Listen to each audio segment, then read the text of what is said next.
May Allah bless you with happiness and good health.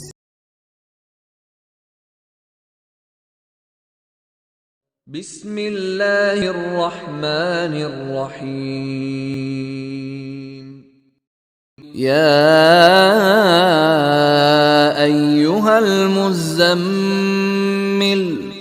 قم الليل إلا قليلا نصفه أو انقص منه قليلا أو زد عليه ورتل القرآن ترتيلا إنا سنلقي عليك قولا ثقيلا إن ناشئة الليل هي أشد وطئا وأقوم قيلا إن لك في النهار سبحا طويلا واذكر اسم ربك وتبتل إليه تبتيلا رب المشرق والمغرب لا إله إلا هو فاتخذه وكيلا واصبر على ما يقولون واهجرهم هجرا جميلا وذرني والمكذبين أولي النعمة ومهلهم قليلا إن لدينا أنكالا وجحيما وطعاما ذا غصة وعذابا أليما يوم ترجف الأرض والجبال وكانت الجبال كثيبا مهيلا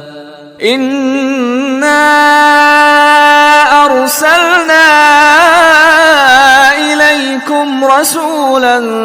شاهدا عليكم كما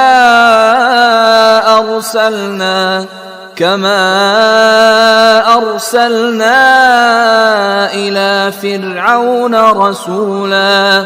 فعصى فرعون الرسول فأخذناه أخذا وبيلا فكيف تتقون إن كفرتم يوما يجعل الولدان شيبا السماء منفطر به كان وعده مفعولا إن هذه تذكرة فمن شاء اتخذ إلى ربه سبيلا إن ربك يعلم أنك تقوم أدنى من ثلثي الليل ونصفه وثلثه وطائفة من الذين معك والله يقدر الليل والنهار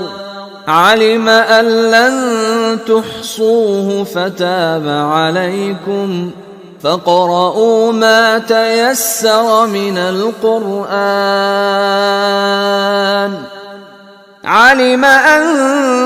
سيكون منكم مرضى وآخرون يضربون في الأرض يبتغون من فضل الله وآخرون يقاتلون في سبيل الله فاقرؤوا ما تيسر منه وأقيموا الصلاة وآتوا الزكاة وأقرضوا الله قرضا حسنا وما تقدموا لأنفسكم من خير تجدوه عند الله هو خيرا وأعظم أجرا واستغفروا الله إن الله غفور رحيم. हमारे चैनल को सब्सक्राइब कीजिए। हमारे चैनल का नाम है वाहिद अल्लाह मेरा।